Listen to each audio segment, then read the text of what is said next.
The Wellington Family Foundation's annual charity gala sparkled with old money and older prejudices. Crystal glasses clinked as Manhattan's elite congratulated themselves on their generosity, while my family, the board of directors, held court at the central table. I adjusted my simple black dress at my small corner table, watching my Uncle Richard announce the foundation's achievements. The same uncle who, 6 months ago, had banned me from the board with the words, "You don't deserve a seat at this table." The Wellington Foundation continues its proud tradition, he boomed into the microphone, of responsible traditional philanthropy. Unlike some modern charitable trends, we maintain strict standards about who we support and how. Those strict standards were exactly why I'd left the family business 2 years ago. Their idea of charity was writing small checks to prestigious museums and symphony orchestras, while ignoring pressing social issues that desperately needed funding. "Sarah," my cousin Victoria stage whispered from the next table, "I'm surprised you showed up. Didn't you have some alternative charity event to attend?" The way she said alternative dripped with disdain. She'd never forgiven me for suggesting the foundation fund education programs in underserved communities instead of another wing for the Metropolitan Museum. My phone buzzed quietly, a message from Marcus, my financial advisor. "Everything's in place. The transfer is complete. Ready when you are." I smiled, thinking about the past 2 years. While my family thought I was finding myself, or going through a phase, I'd been building something they couldn't imagine. The tech company I'd founded had gone public 6 months ago, making me a billionaire several times over. But I'd kept my wealth quiet, working through anonymous holding companies and discreet investment firms. Most importantly, I'd become the foundation's mysterious benefactor, the anonymous donor who'd given $50 million with very specific requirements about how it should be used. And now, my father took the podium. "We have a special announcement. As you know, the foundation has recently expanded its reach, funding several unusual programs."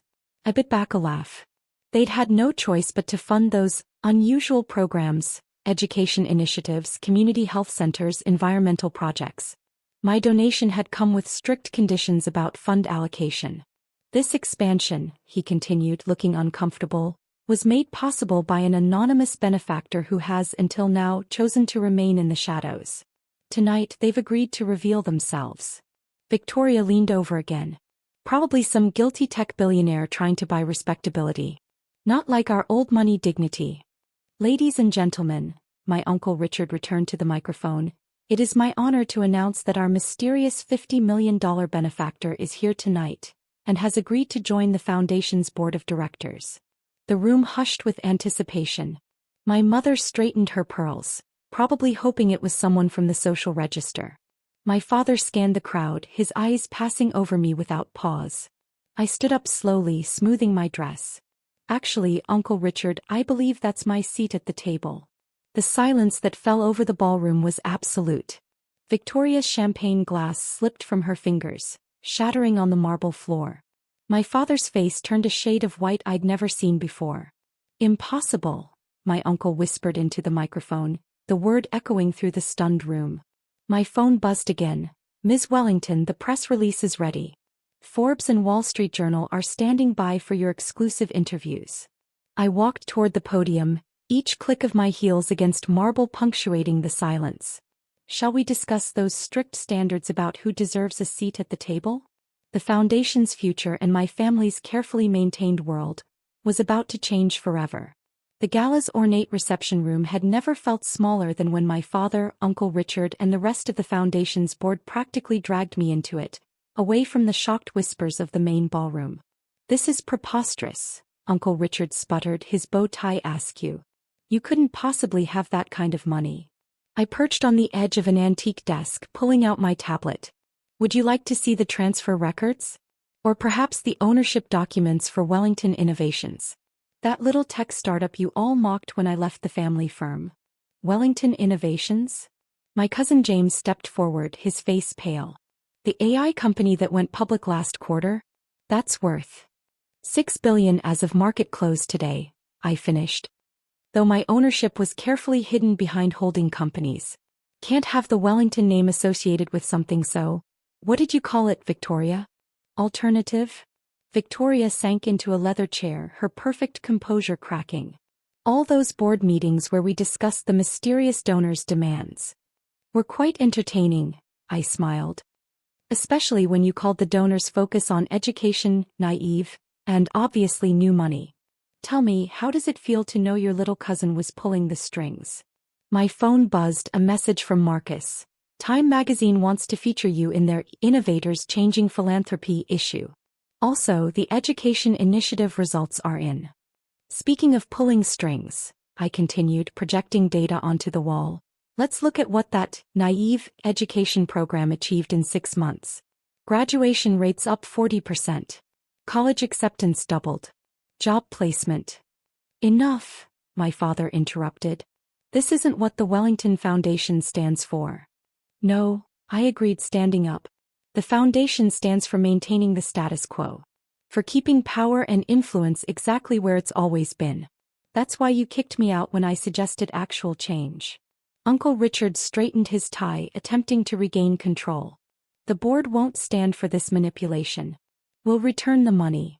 Will you? I raised an eyebrow. The $50 million has already been allocated. The programs are running. And the press releases about the mysterious tech billionaire democratizing philanthropy go out in. I checked my phone, 20 minutes. My mother, who had been quietly watching, finally spoke. Sarah, darling, surely we can discuss this privately. As a family. Like we discussed my removal from the board? I turned to her. Or like we discussed the foundation's rejection of every progressive proposal I made? The door opened and Marcus entered with a stack of folders. Ms. Wellington, the new board structure documents are ready. Also, the mayor's office called about partnering on the citywide education initiative. Victoria stood up, smoothing her designer dress. New board structure? Oh yes, I smiled, taking the folders. Part of the donation agreement you all signed without reading carefully. Section 7.3. Upon revelation of the donor's identity, the board composition must be restructured to include equal representation from community leaders and education experts. We never agreed to that. Uncle Richard grabbed the original agreement, flipping through pages frantically. Surely you did. Right after you mocked my naive suggestion to include diverse voices in foundation leadership. Ironic, isn't it? My father stepped forward, his voice heavy with realization. You planned this. All of it. I learned from the best, I replied. You taught me that money talks. I just decided to make it say something different. The room fell silent as the weight of the situation sank in. The foundation they'd controlled for generations was about to change fundamentally, and there was nothing they could do about it. My phone buzzed again, a message that made me smile. Well, I said, gathering my things, as fascinating as this is, I have a press conference to prepare for. Oh, and Victoria? That alternative charity event you mentioned? It's in an hour and every major media outlet will be there.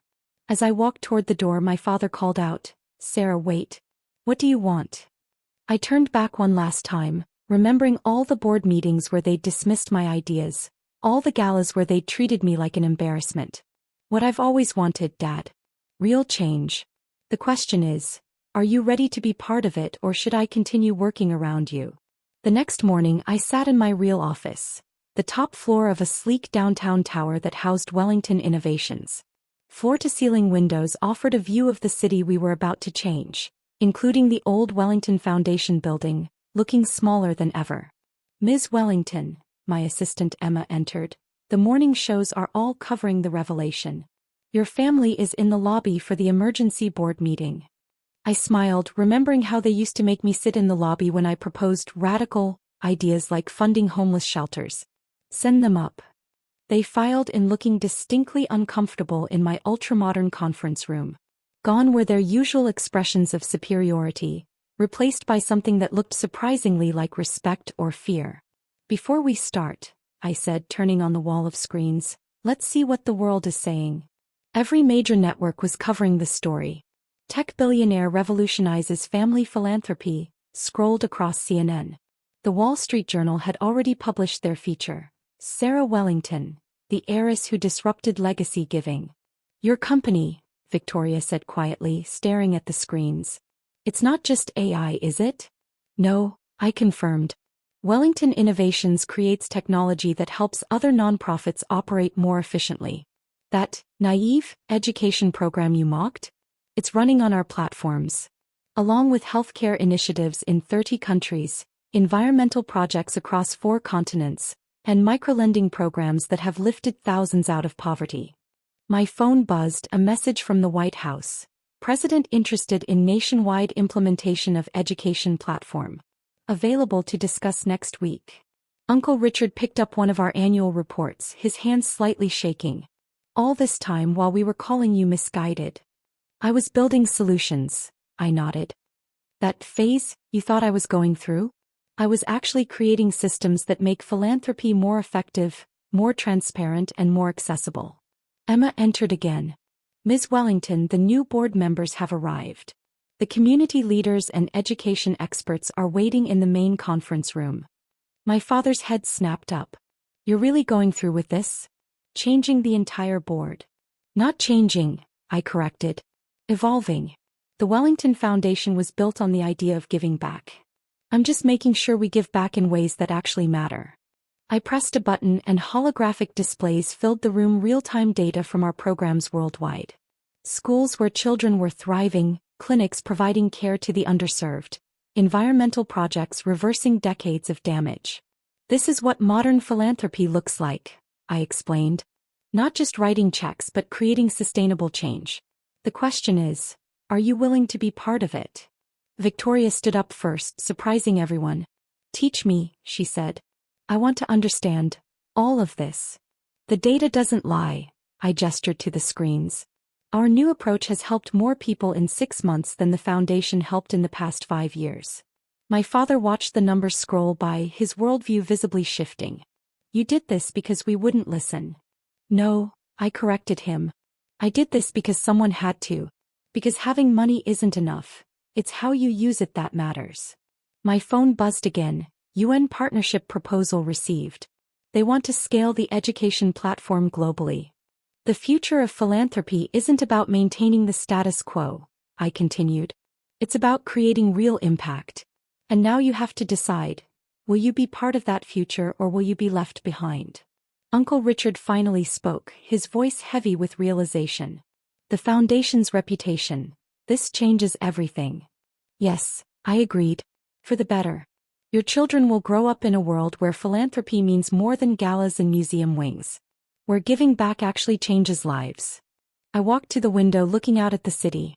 The new board meets in an hour. There's still time to be part of it. But understand things will be different. Radically different. One by one they nodded. Even Victoria managed a small smile. Well, she said, you always were the smart one. As the new board members filed in, community leaders, educators, healthcare workers, and yes, some members of my family, I caught my reflection in the window.